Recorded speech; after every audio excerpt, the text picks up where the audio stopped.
ভাৰততে আছে। তেতিয়া আমি ইয়াত এনে কাজিয়া কৰিম, কোনোবা কাজিয়া লগাব, তাতে কাজিয়া কৰি পেলাই লছ কাৰ হ'ব? আমাৰে হ'ব। অৰুণাচল সীমা বিবাদত সীমাত থকা মানুহবিলাকৰে হ'ব, অসম সীমাত থকা মানুহবিলাকৰে হ'ব। সেইটোৰ কাৰণে মোৰ মেছেজ এইটোৱে, মানে আমি মিলি পেলাই থাকিব লাগে। হয়, এই অঞ্চলটো যিহেতু ন্যায়ালয়ত গোচৰাধীন হৈ আছে আৰু তেনে সময়ছোৱাত মানে গছ কটা বা কোনো ভূমি দখল কৰা বা ব্যৱহাৰ কৰাৰ কোনো হেৰি নাথাকে। তৎসত্বেও ইয়াৰ বনাঞ্চলসমূহ গছ কাটিছে বুলি অভিযোগ উঠিছে, কি ক'ব? গছ কটাটো মই শুনা নাই, দেখা নাই। ময়ো ইনকুৱাৰী কৰিছোঁ, তেওঁলোকৰ কোৱা মতে গছ কটা নাই। তো গছটো কেলৈ কাটিব লাগে? মন্ত্ৰী চাহাবে ক'লে NGTত আপোনাৰ নেশ্যনেল ট্ৰিবিউনেল তেওঁলোকৰ ডাইৰেকশ্যনৰ মতেতো গছ কাটিব নালাগে, গছটো উল্টা ৰুব লাগে। গ্ল'বেল ৱাৰ্মিং হৈ আছে, আপোনাৰ এইটো পৃথিৱীৰটো গৰম হৈ আছে। সেইটোৰ কাৰণে এতিয়া উল্টা আমি জাগ্ৰত হ'ব লাগে, গছবিলাক ৰুই পেলাই আমাৰ অক্সিজেন বনাব লাগে। এইটোৰ কাৰণে গছ কাটিব নালাগে, অসমো কাটিব নালাগে, অৰুণাচলো কাটিব নালাগে। এইটোতো মেছেজটো ঠিকেই। অসম অৰুণাচল সম্প্ৰীতিৰ ক্ষেত্ৰত আপুনি কি ক'ব শেহতীয়া? যিহেতু সম্বন্ধ ভাই ককাই ভাই সম্বন্ধ যি বজাই ৰাখিব লাগে, এই ক্ষেত্ৰত কিবা ক'ব? এইটোতো আছেই। আগত আছিলে আমাৰ অসমত কংগ্ৰেছ চৰকাৰ, অৰুণাচলত BJP চৰকাৰ, চেণ্ট্ৰেলত BJP চৰকাৰ। এতিয়া অসমত আছে BJP, অৰুণাচলত আছে BJP, চেণ্ট্ৰেলত আছে BJP। আমালোকে মিলি পেলাই সুপ্ৰিম কোৰ্টত নগৈ আউট অফ কোৰ্টত আমাৰ বাউণ্ডাৰীটো ছেটেল কৰিব লাগে। সেইটোৰ বিষয়ে আমাৰ CM আৰু অসম আমাৰ হেমন্ত দা দুইজন কথা পাতি আছে। এতিয়া কিবা একটা সলিউশ্যন ওলাব। মই এইটো ভাবোঁ কি এইটো সোনকালে আমাৰ বাউণ্ডাৰী ইছ্যুবিলাক ছেটেল হ'ব, আমি মিলি পেলাই থাকিম। এতিয়া যেতিয়ালৈকে ছেটেলমেণ্ট নহয়, কাজিয়া কৰিব নালাগে। মই ষ্টুডেণ্ট ইউনিয়নবিলাককো ৰিকুৱেষ্ট কৰিছোঁ আৰু বাউণ্ডাৰী এৰিয়াত যিবিলাক আছে তেওঁলোককো ৰিকুৱেষ্ট কৰিছোঁ, কাজিয়া কৰিব নালাগে। যি য'ত আছে সেইটো জেগাত থাকিব লাগে আৰু গছ গছনিবিলাক বচাব লাগে। इमाने मोर मैसेज। मिनिस्टर आसाम का आया था यहाँ में और मुझे भी खबर मिला, तो यहाँ का स्थानीय विधायक होने का नाते मेरा एक फर्ज बनता है कि इनको अपना हॉस्पिटैलिटी दिखाना, लोगों का साथ एक मैसेज देना। और ऐसा भी हो सकता है कि आसाम का कोई डिग्निटरीज है, फॉरेस्ट आया है, कोई झगड़ा होगा, ये सब अप्रेंशन को लेकर के मैं भी यहाँ पहुँचा। आकर के देखा है तो हमारा मंत्री साहब इतना अच्छा एक मैसेज लेके आया। आप लोग स्टेटस को मेंटेन करो, जो जहाँ में उसी में बैठो, घास को मत खाओ, ये एक जीवन रक्षक है। और बाउंड्री को लेकर के इन्होंने एक अच्छा मैसेज दिया। ये बोला है कि अगर कोर्ट जैसे भी डिसाइड करता है हम उसी में मानेगा। और ऐसा भी एक मैसेज दिया है कि असम अरुणाचल गवर्नमेंट मिल करके आउट ऑफ कोर्ट अगर सेटल करता है तो भी अच्छा है। तो मैंने बहुत अच्छा लगा इनका जो मैसेज है। मेरे ख्याल से ये सारा असम गवर्नमेंट का मैसेज यही होगा। और हमारा जो यहाँ में बेटा है, जो यहाँ का स्थानीय निवासी है, असम का आपका ये कैसा कातुनी, उसका बाद ये सिलोनी है या तोराजान बस्ती है, वह घर में है अरुणाचल का। दोनों निवासियों को ये बोला है कि आप लोग झगड़ा नहीं करना है, मिल के बैठना है, जो जहाँ बैठा है आप उसी में बैठना है, क्योंकि एग्रीमेंट भी ऐसा है, स्टेटस को है। लेकिन यहाँ में बीच में सुनने को मिला है कि कोई स्टूडेंट ऑर्गेनाइजेशन है, कोई यहाँ का लोकल नहीं बोल के दूर से आकर के एक मेमोरेंडम में सौंपा है। इन्होंने बोला है कि असम अरुणाचल का आदमी आकर के असम का आदमी को धमकी देता है और ये घास को गिरा देता है, फॉरेस्ट को डिस्ट्रॉय करता है, जबकि ये हकीकत नहीं है। यहाँ का फिर स्थानीय एक ग्रुप कैसा कातुनी बस्ती का आया है, इन्होंने भी एक अपना स्मारक पत्र सौंपा है।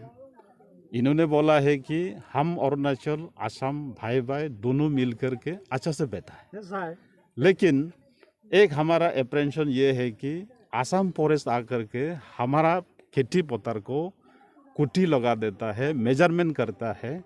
इसलिए हम लोगों का एक डर है कि फॉरेस्ट, असम फॉरेस्ट जो है हमारा ज़मीन को नहीं कहीं छीन नहीं जाए। অসমৰ ফৰেষ্ট এতিয়া আজি অসমৰ যি বনমন্ত্ৰী মহোদয় ইয়াত উপস্থিত হ'ল আৰু ইয়াত স্থানীয় ৰাইজে ফৰেষ্ট মিনিষ্টাৰ ইয়াত য'ত উপস্থিত হ'ল তেখেতে এটা সুন্দৰ মেছেজ দিছে আৰু ইয়াৰ স্থানীয় অসমৰে হওক অৰুণাচলৰ ৰাইজসকলেও কৈছে আজি যুগ যুগ ধৰি ইয়াত আমি মানে মিলি আমি খেতি বাতি কৰিছোঁ, আমাৰ মাজত সংঘাত নাই, কিন্তু সংঘাতটো সৃষ্টি হয় মাজে মাজে অসমৰ ফৰেষ্ট আৰু অৰুণাচলৰ যি ফৰেষ্টৰ মাজতহে সংঘাত সৃষ্টি হয় আৰু ফৰেষ্টসকলেহে এই দুই ভাই ককাইৰ মাজত সংঘাত লগাবলৈ মানে চেষ্টা কৰে। গতিকে এই ফৰেষ্ট বিষয়াসকলৰ প্ৰতি বা অসমৰে হওক অৰুণাচলৰ প্ৰতি আপুনি এই মুহূৰ্তত আপুনি স্থানীয় বিধায়ক হিচাপে কি ক'ব?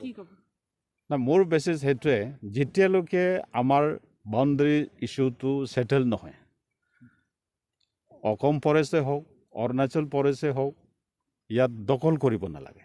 কেলে এইটো মাটি কাৰ লগত যাব এটা কোনে ক'ব পাৰিম? ये जमीन किसका पास चला जाएगा कौन बोल सकता है? सुप्रीम कोर्ट में केस है, अगर आउट ऑफ कोर्ट केस को सेटल करता है तो बाउंड्री कौन सा जगह से हम थानेगा? तो तब तो फॉरेस्ट डिपार्टमेंट, अरुणाचल का फॉरेस्ट डिपार्टमेंट और आसाम का फॉरेस्ट डिपार्टमेंट दोनों भी स्टेटस को मेंटेन करना चाहिए। नहीं तो एक एप्रेंशन है बय लगा एक कथा সিহঁতে আহি পেলাই মেজাৰমেণ্ট কৰে, গছ গছনিবিলাক নাকাটিবি আৰু গছ কাটাই নাই। ইয়াৰ গান একটা লৈ পেলাই কোনোবা ইয়াতে জংঘলত ঘূৰি আছিলে, তাৰপাছত এইটো বন্দুকটো পূৰা একদম মানে পইণ্ট আউট কৰি পেলাই সেইটো অৰুণাচলৰ দুৰ্বৃত্তবিলাকে অসম মানুহক মাৰিব বিচাৰিছে। ইয়াত অসমৰ ফৰেষ্টৰ বিষয়াবিলাক আহিছিলে, অফিচাৰবিলাকে খেদিব বিচাৰিছে। ৱেজ এইটোতো ফেব্ৰিকেটেড, তেনেকুৱা নাছিলে, মানুহটো এনেই জংঘলত ঘূৰি আছিলে। তেনেকুৱা কৰি আমাৰ এইটো বাউণ্ডেৰী এৰিয়াতে क्या बोलते हैं ये इसको, एक अनरेस्ट, एक तो कि एक कॉन्फिडेंस खत्म हो जाता है। तो ये कॉन्फिडेंस मेजर को बिल्ड करने के लिए हमारा यहाँ का स्थानीय, अरुणाचल का स्थानीय और फॉरेस्ट डिपार्टमेंट दोनों सरकार का यहाँ में कुछ भी नहीं करके उसको स्टेटस को मान कर कितना फैमिली है यहाँ पर? यहाँ एक आपका सिलोनी में 52 घर है और थोराजान में भी ऐसा होगा, रात है, घर में है, कुल मिलाकर के मेरे ख्याल से 300 का करीब घर होना चाहिए, 4 बस्ती।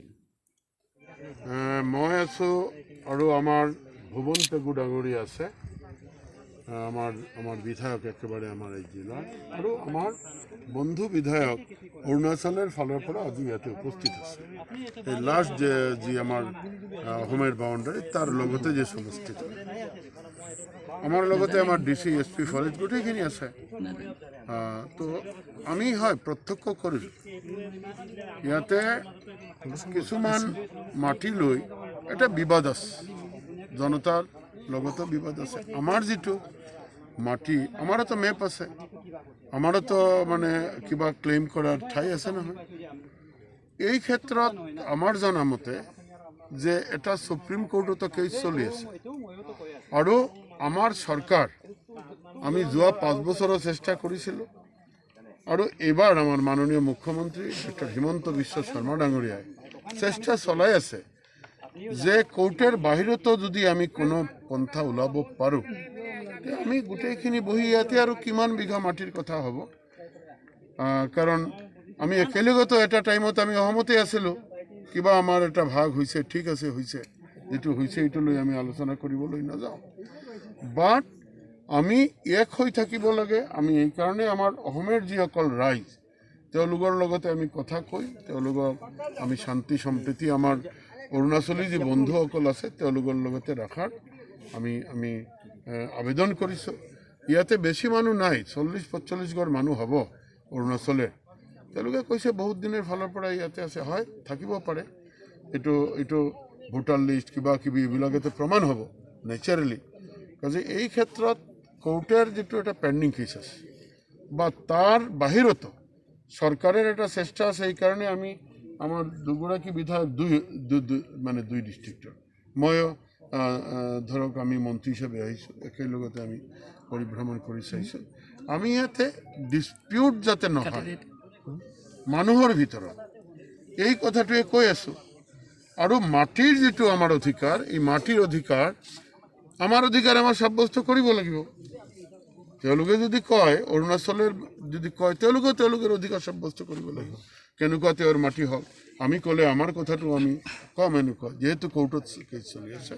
তো আপোনালোকৰ জৰিয়তে আমি এই আবেদন এই অঞ্চলেৰ ৰাইজকো কৰিম যে আমি যাতে আমাৰ সহাৱস্থানত কোনো প্ৰব্লেম নহয় আৰু মাটিৰ কেছ আমি সোনকালে কোৰ্টৰ জৰিয়তে হওক আৰু চৰকাৰৰ জৰিয়তে হওক আমি এটা কথা প্ৰতি সময়তে উত্থাপিত হৈ আহিছে যে এই যি কেছৰ দোহাৰি দি অৰুণাচলীয়ে আগ্ৰাসন অৰুণাচলী অসমৰ মাটিত পকা ঘৰ পকী তেওঁলোকৰ কাৰ্যালয় চৰকাৰী কাৰ্যালয় নিৰ্মাণ কৰিছে আৰু বহু সময়ত দেখিবলৈ পোৱা গৈছে বন কৰ্মীসকলক তেওঁলোকে বিভিন্ন ধৰণৰ অত্যাচাৰ ভয় ভাবুকি দেখুৱাইছে কথাটো সঁচা দেখাইছে সেইকাৰণেতো আমি আহিছোঁ কথাটো হৈছে দেখাইছে সেইকাৰণে আমি আহিছোঁ আপোনালোকেও কৈছে আপোনালোকে সত্য কথাই কৈছে যে এই ক্ষেত্ৰত হয় ভৱিষ্যতত আমিও চেষ্টা কৰি যাম যাতে তেওঁলোকে এনেকুৱা নেদেখায় সেইকাৰণে আমি MLA মহোদয়ৰ লগতে কথা পাতি একেলগতে আহিছোঁ তেওঁৰ অঞ্চলৰ যি আছে যিহেতু দাবী কৰে যে এই অঞ্চলটো আমাৰ বা অৰুণাচলৰ হয় তো বুঝাই মেলি ক'ব আমিতো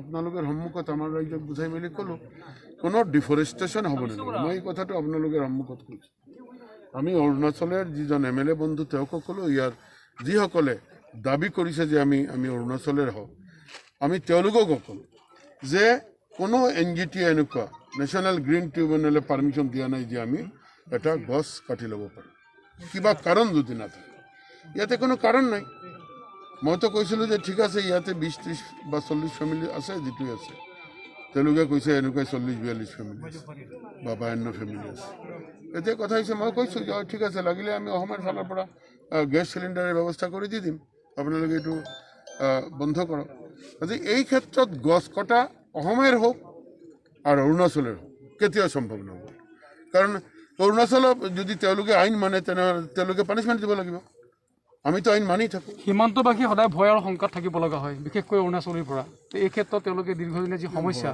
কোনো ভয় নাই আমি মানুহ বসুদৈব কুটুম্বকম গোটেই বিশ্ব আমাৰ কুটুম হয় আমাৰ পৰিয়াল হয় এই সংস্কৃতিয়ে ভাৰতবৰ্ষ চলে কাজে এই ক্ষেত্ৰত অৰুণাচলটো আমাৰেই হয় মানে আমি অসমত থকা কিমান ধুনীয়াকৈ অসমীয়া কৈছে আপুনি চাওকচোন একেলগতে থকা ঠিক আছে ভাই হিচাপে আমি কিবা অলপ আমাৰ ফেমিলিৰ ভিতৰত ঘৰবিলাকেৰ ভাগ হ'ল ফেমিলিতো আমি একেই আছোঁ কাজে ইয়াতে বিবাদেৰ কোনো প্ৰশ্নই নুঠে কিয় উঠিব উঠা উচিত নহয় এই স্থানটোত এতিয়া অসম যি বন বিভাগৰ তৰফৰ পৰা যি বৃক্ষৰোপণৰ কাৰ্যসূচী আপোনালোকে লোৱাৰ এটা পৰিকল্পনা কৰি আছে আমি চিন্তা কৰি আছোঁ এতিয়া আমি এনাউন্সমেণ্ট আপোনাক দিয়া হয়তো সমীচীন নহ'ব ইয়াতে থিয় হয় বাট আমি আমাৰ বিভাগৰ লগত এতিয়া আমাৰ হেৰি আছে কি কয় ৰিভিউ আছে আমাৰ MLA চাব থাকিব ডিচিএলচি গোটেইখিনি থাকোঁ আমি কথা